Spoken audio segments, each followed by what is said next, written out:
Some black people do not think that the white man is going to wipe us out completely, then it won't be no harm being prepared just in case he decides to do it. Just in case he decides to do it. So there'll be no harm in us preparing ourselves for the Marines. Now, there's a lot of tactics we can learn. The VC is showing us the best way to get it done. Best way to get it done. And don't be afraid to say it. Tell them, yeah, you want the Vietnamese to defeat them because they wrong from the jump. They wrong from the jump. They wrong. They wrong.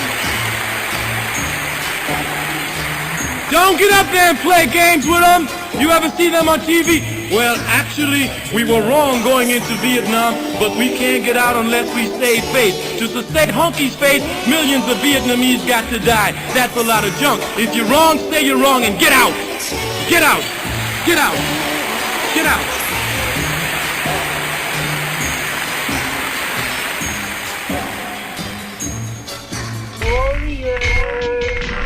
Come out to play. Come on, sucker. Let's get it on. Okay, boss. You know about participating in great You ain't never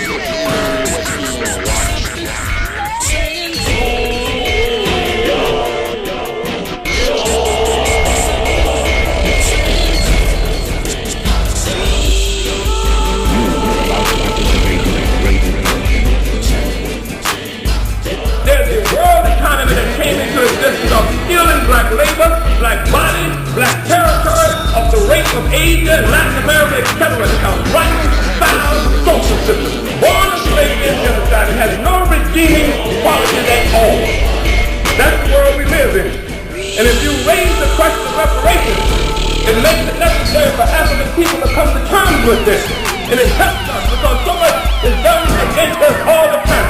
Demoralizing black people. We've been taught, especially over the last 25 years or so, that we are the ones who are on living off welfare, responsible for the economic problems of the country, when the reality is that America lived off the welfare of black people for 400 years. When the reality is that America lived off the welfare of black people for 400 years. Is that America lived off the welfare of black people for 400 years. And we want to, the people have to come to terms with that. So that the people are not demoralized by this garbage you hear. You have to face social workers. You have to face these Gestapo agents looking under the bed to see if a man is there in the condition to get this that they call welfare. So the masses can be mobilized to come to terms with the real conditions of the world, you understand? And not this fairy tales that the government tells that make white people feel quite superior to us and are able to walk around talking about feeding black women who are just dropping babies and doesn't hurt slanderous garbage. And it's demoralizing. It's the garbage that gave rise to people like West Limbaugh and Hannity and his crew and all these other reactionaries. It's that kind of garbage directed just at us.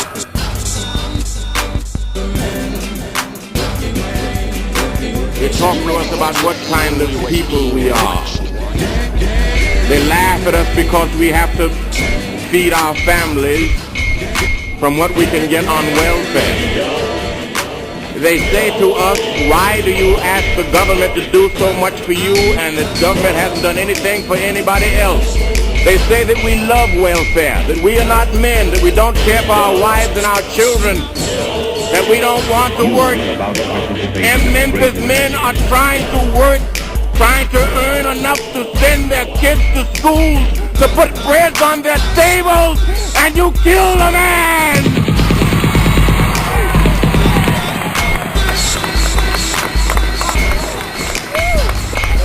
Come on, let's get it on.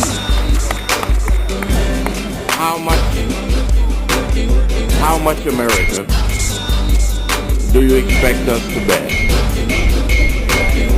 There is no time left. When we had another brother who stood up for his people, he was gunned down in February of 1965. Malcolm X. Malcolm X.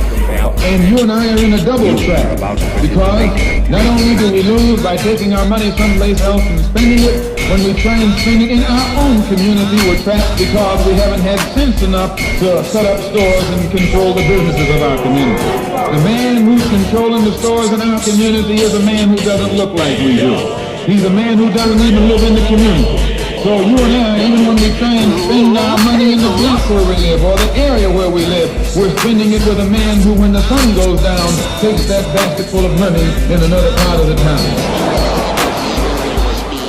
The political, the economic philosophy of black nationalism only means that we have to become involved in a program of re-education to educate our people into the importance of knowing that when you spend your dollar out of the community in which you live, the community in which you spend your money becomes richer and richer. The community out of which you take your money becomes poorer and poorer. And because these Negroes who have been misled, misguided, are breaking their necks to take their money and spend it with the man is becoming richer and richer, and you're becoming poorer and poorer. And then what happens? The community in which you live becomes a slum. It becomes a ghetto. The conditions become run down. And then you have the audacity to complain about poor housing in a rundown community. Why, you're running down yourself when you take your dollar. As long as the white man sent you to Korea, you bled. He sent you to Germany, you bled. He sent you to the South Pacific to fight the Japanese, you bled. You bleed for white people. But when it comes time to seeing your own churches being bombed and little black girls murdered, you haven't got no blood. In any race of people, the most instinctively revolutionary people is the youth.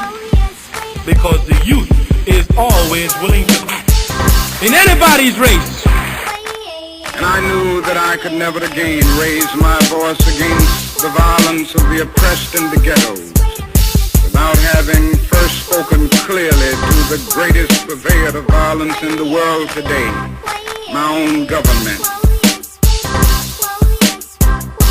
This is to never forget, please never forget, organize, organize, organize. Organize our people, organize our people, organize our people, organize our people, nothing else, organize our people, our people.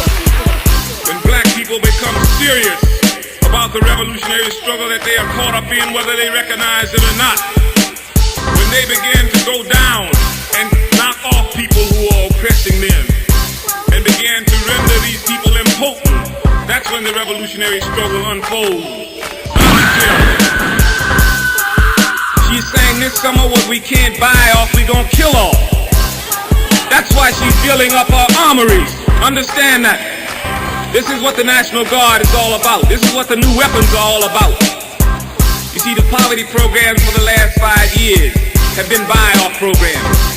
In Harlem, which has been one of the greatest victims of the poverty program, how you act is nothing but an act. That's all it is.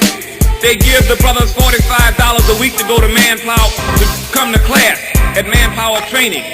That $45 a week goes into drugs. That's just enough to keep the brother hooked. That's all. They pay you enough to keep you hooked. The poverty program was not designed to eliminate poverty. Does not speak about the ending poverty. Does not speak about how poverty is embedded in this society. Rather, it talks about the effects of poverty, not the causes. Black people must address itself to the causes of poverty. That's oppression in this country. Our youth must be organized with a revolutionary perspective. A revolutionary perspective says that we're fighting a war of liberation.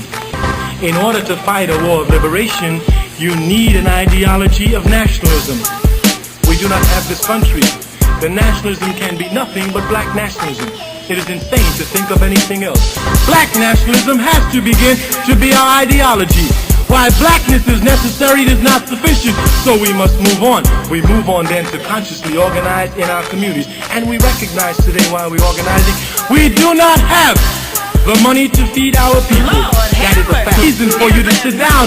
It is only more of a reason for you to fight, to think that you can't give your people a job. That's more of an inspiration to fight so you can give them a job, rather than to sit down and say, the hunkies got us on every end. They are not God. We are a beautiful race of people. We can do anything we want to do. All we got to do is get up, get up, get up, get up and do it. Get up and do it. Get up and do it. Get up and do it.